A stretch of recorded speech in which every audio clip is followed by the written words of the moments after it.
কাল কিয়ামতের ময়দানে আল্লাহ রাব্বুল আলামিন লৌহে মাহফুজের কাছে তার সমস্ত কালামগুলোকে আল্লাহ তাআলা সেখানে জমা রেখেছিলেন, লিখেছিলেন। আল্লাহ রাব্বুল আলামিন লৌহে মাহফুজকে কাল কিয়ামতের ময়দানে উদ্দেশ্য করে বলবেন, লৌহে মাহফুজ, তোমার কাছে তো আমার কালামগুলো আমানত ছিল, আমার কালামগুলো আমাকে ফেরত দাও। লৌহে মাহফুজ আল্লাহ রাব্বুল আলামিনকে বলবে, ইয়া আল্লাহ, আপনার কালামগুলো তো আমার কাছে নাই, ওই যে জিবরাইল কিছুদিন আগেই তো আমার কাছ থেকে নিয়ে চলে গেল। আল্লাহ রাব্বুল আলামিন জিবরাইলকে বলবে, জিবরাইল, তোমার কাছে আমার কালামগুলো আমানত রয়েছে, আমার আমানতগুলো আমার কাছে ফিরিয়ে দাও। জিবরাইল আল্লাহ রাব্বুল আলামিনকে বলবে, আল্লাহ, আমি আপনার লৌহে মাহফুজ থেকে কালামগুলো নিয়ে আমি আমার কাছে রাখি নাই, ওই কালামগুলো তো আপনার হাবিব জনাবে মুহাম্মদুর রাসূলুল্লাহ সাল্লাল্লাহু আলাইহি ওয়াসাল্লামের সিনা মুবারকের মধ্যে রেখে দিয়ে এসেছি। আল্লাহ রাব্বুল আলামিন নবী আলাইহিস সালাতু ওয়াস সালামকে উদ্দেশ্য করে বলবে, ইয়া হাবিব, আপনার কাছে আমার কালামগুলো আমানত রয়েছে, আমানতগুলো আমাকে ফিরিয়ে দেন। জিবরাইল যে এই কথা বলবেন, কোরআনে পাকের মধ্যে আল্লাহ রাব্বুল আলামিন বলেন, নাযালা বিহি রূহুল আমিন আলা কলবিকা লিতাকুনা মিনাল মুনদিরিন, যে আমি তো ওই মুহাম্মদ সাল্লাল্লাহু আলাইহি সাল্লামের কলবের মধ্যে সমস্ত কালামগুলোকে রেখে দিয়ে আসছি।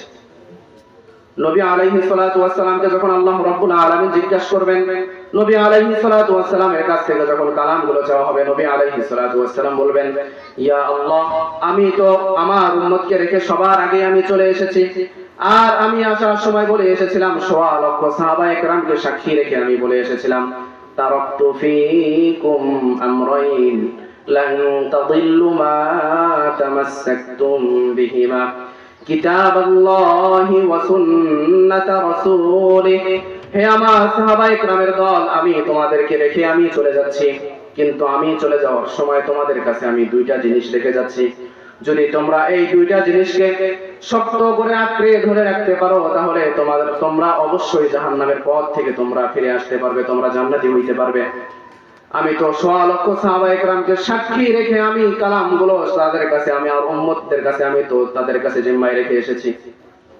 এক পর্যায়ে আল্লাহ রাব্বুল আলামিন উম্মতে মুহাম্মাদীদেরকে ডাক দিয়ে বলবে, হে উম্মতে মুহাম্মাদী, তোমাদের কাছে আমার কালামগুলো আমানত রয়েছে, আমার আমানতগুলো আমার কাছে ফিরিয়ে দাও।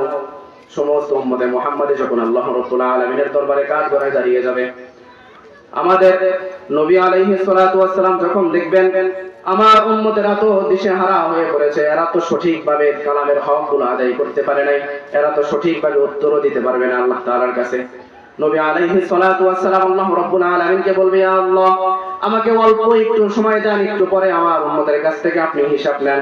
আল্লাহ রাব্বুল আলামিন বলবেন, আপনি কি করবেন? নবী আলাইহিস সালাতু ওয়াস সালাম বলবেন যে আমি আদম আলাইহিস সালাতু ওয়াস সালামের কাছে যাব। বলবে, ঠিক আছে, যান, আপনি আদম আলাইহিস সালাতু ওয়াস সালামের কাছে যাওয়ার জন্য আপনাকে অনুমতি দেওয়া হলো। নবী আলাইহিস সালাতু ওয়াস সালাম হযরত আদম আলাইহিস সালাতু ওয়াস সালামের কাছে যাবেন।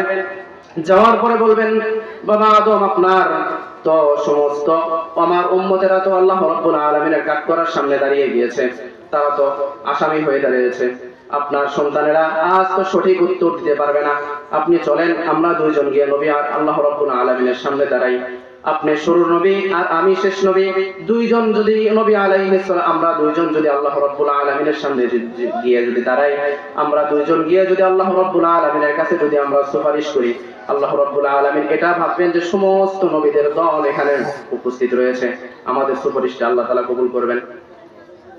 আদম আলাইহিস সালাম বলবেন, আমার ডর লাগে, আমার ভয় লাগে, আমি যেতে পারবো না। নবী আলাইহিস সালাতু ওয়াস সালাম একা হয়ে সিজদায় পড়ে যাবেন। নবী আলাইহিস সালাতু ওয়াস সালাম সিজদায় পড়ে যখন আল্লাহ রাব্বুল আলামিনের কাছে কান্নাকাটি করতে শুরু করবেন, আল্লাহ রাব্বুল আলামিন এক পর্যায়ে বলবেন, ইরফা রাসুকা ইয়া হাবিব, আপনি আপনার মাথাটা উঠান, কি চান, আপনি কাঁদেন কেন? নবী আলাইহিস সালাতু ওয়াস সালাম বলবেন, আমার উম্মত দুনিয়াতে সাধারণভাবে এরা যেভাবে চলার কথা ছিল সেরকম ভাবে কোরআনের হকগুলো আদায় করতে পারে নাই, তারা সঠিকভাবে আপনার কাছে হিসাবও দিতে পারবে না। আল্লাহ রাব্বুল আলামিন বলবেন, আজকের দিনে আমি সমস্ত ফয়সালার দায়িত্বটা আমি কোরআনের উপরে দিয়ে দিলাম, কোরআন যাকে যাকে সুপারিশ করবে আমি তাদের সবাইকে মাফ করে দিব। এক পর্যায়ে কোরআন সমস্ত মানুষের মধ্য থেকে বাছাই করে করে করে করে সবাইকে আল্লাহ রাব্বুল আলামিনের সামনে নিয়ে আসবে, কিন্তু দেখা যাবে এদের পিছনে গুনাহর অভাব নাই, শুধু গুনাহ আর গুনাহ।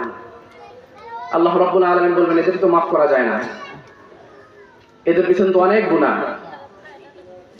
এক পর্যায়ে কোরআন আল্লাহ তাআলার সাথে এমন ভাবে জেরা করবে, আল কোরআন হুজ্জাতুন লাকা আও আলাইকা, কোরআন আল্লাহ তাআলার সাথে এমন জেরা করতে শুরু করবে যে আল্লাহ এদেরকে maaf করেন, অথবা আমি কোরআনকে আপনি অস্বীকার করেন, আমি যে আল্লাহ আপনার কালাম আমাকে অস্বীকার করেন।